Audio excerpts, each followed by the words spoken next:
Bon, je vais me lancer, il faut se lancer.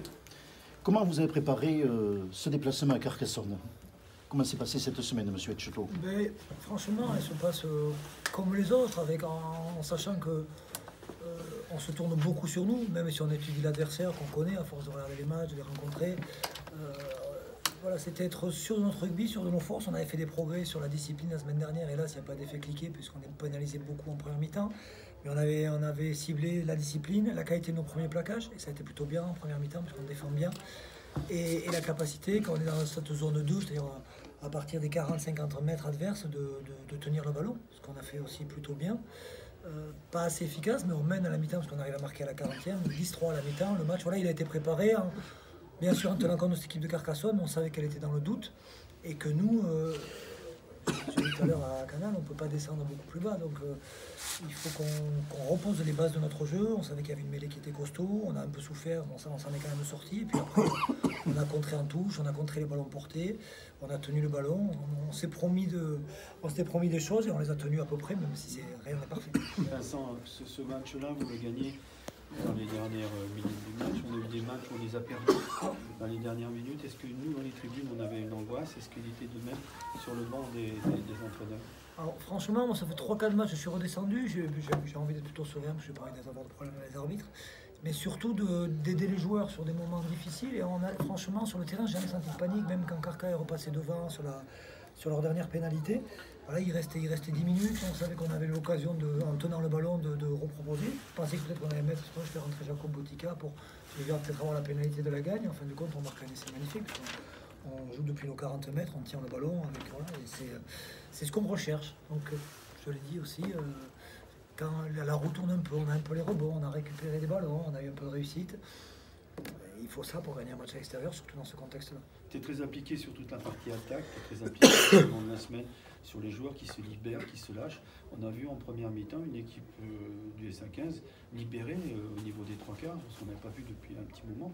Tu as dû être satisfait justement de leur comportement, surtout après, les trois quarts. Vous en parlez à Yacine, le discours il est souvent, et surtout le mien, de je veux qu'on joue. Je pense qu'on se sauvera par le jeu, mais on sait très bien que la Pro D2 c'est avant tout une conquête, une défense et une discipline. Mais ça c'est même à très haut niveau. On avait une équipe de France indisciplinée qui a failli perdre en Italie, donc même avec des très bons joueurs. Donc ces bases, on les travaille toutes les semaines, mais le plus dur, c'est de mettre en place un jeu offensif. Et c'est vrai qu'on y passe du temps et on essaie de convaincre les joueurs. Ils aiment ça.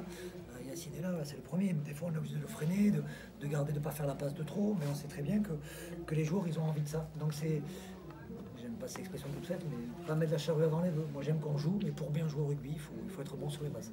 Yacine, ce genre de match, c'est un peu le match que tu aimes, hein, récupérer des ballons, essayer de franchir la ligne d'avantage, casser un plaquage, deux plaquages, donner à la sortie. On t'a vu le sourire et on t'a vu balle en main prendre beaucoup de plaisir. T'as pris beaucoup de plaisir ce soir? En fait, j'ai le sentiment qu'on attendait d'être au pied du mur pour se libérer, parce que clairement, avant Massy, on ne pouvait pas tomber plus bas, comme l'a dit Vincent. Et donc, j'ai l'impression qu'on s'est libéré un petit peu premier par Massy, là un peu plus. Et moi, j'essaye, parce que c'est mon profil, d'être offensif, mais je ne peux pas le faire si les 14 autres mecs, surtout devant, on n'est pas propre.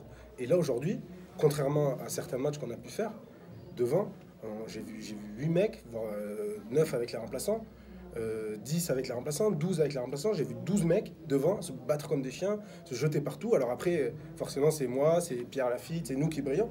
Mais on ne peut pas faire ça si on n'a pas les 12 mecs devant qui se battent comme des animaux. Et aujourd'hui, on l'a vu, et il faudra qu'on le voit encore la semaine prochaine et les semaines d'après. Tu n'as pas un jeu à l'économie, hein. Tu as un jeu systématiquement d'aller à la confrontation, d'aller percuter. De temps en temps, quand tu te relèves, c'est un petit peu compliqué quand même. Ouais, j'ai le sentiment d'être un peu ciblé par les équipes. Et du coup, forcément, je prends des coups. Mais après, c'est le sport qui veut ça. J'essaye, même si t'as pas l'air convaincu, d'être un petit peu dans l'évitement. C'est pas toujours facile parce qu'il n'y a pas toujours des trous. Et donc, oui, c'est usant, mais quand les résultats ils sont comme ça, je suis prêt à le faire tous les jours. Ces matchs-là, c'était des matchs de finale. On a eu des matchs importants, etc. Si c'est passé, aujourd'hui ça passe.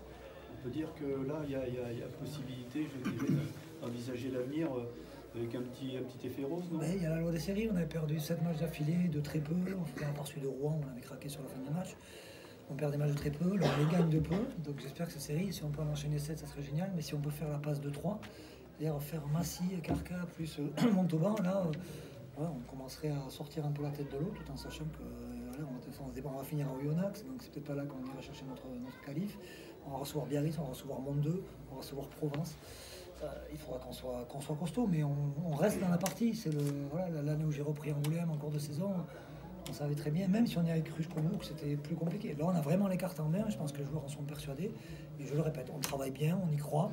On est encore perfectible sur beaucoup de secteurs. Et voilà, mais il faut être optimiste.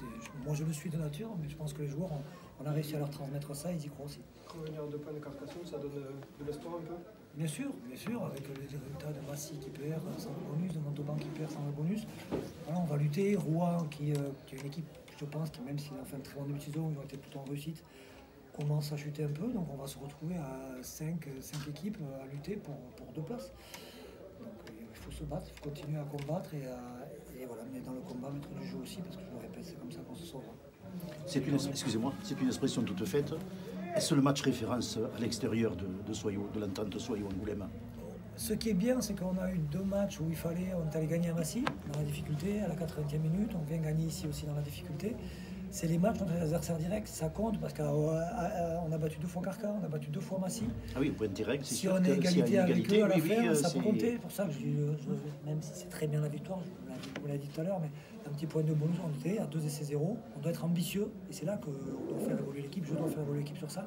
On mène, on a une dernière touche, on doit la trouver un peu plus longue et essayer de tenir le ballon jusqu'à épuisement pour aller chercher un bonus parce que ça risque de se jouer à 1 point ou 2 points. Et on ne sait jamais, la situation de Biarritz actuellement, qui ne sait pas s'ils trouveront un repreneur, peut-être qu'il n'y aura qu'une descente cette année. Donc il faut qu'on s'accroche, à tout. J'ai les infos sur la boîte basque. Oui, je sais très bien, oui, je connais très bien votre père et votre grand-père étaient un ami du journal, du Midi Olympique.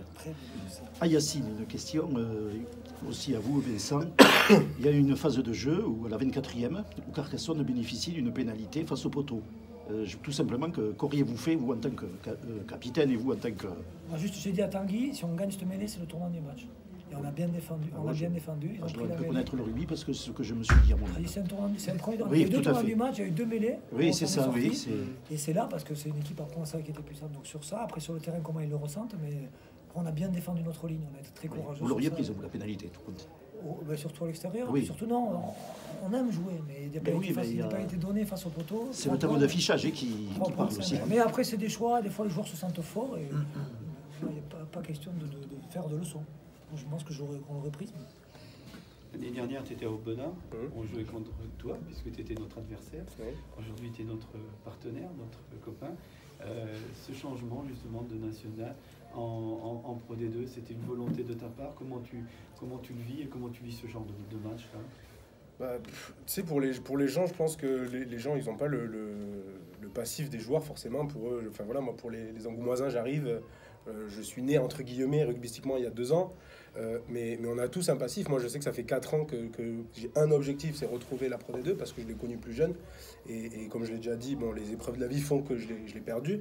Mais il y a 3 ans, j'étais en Fédéral 2 et ça fait 3 ans que je me bats pour monter chaque année de step. Donc c'était, oui, un accomplissement. Mais je savais, parce que Vincent était honnête de suite avec moi, que j'arrivais dans un club qui jouerait le maintien. Et je savais que ça allait être dur. Et donc, c'était pas une fin en soi. Ça sera une fin en soi. Pour moi, mon premier objectif sera validé. Quand à la fin de l'année, on sera maintenu. Voilà. Merci.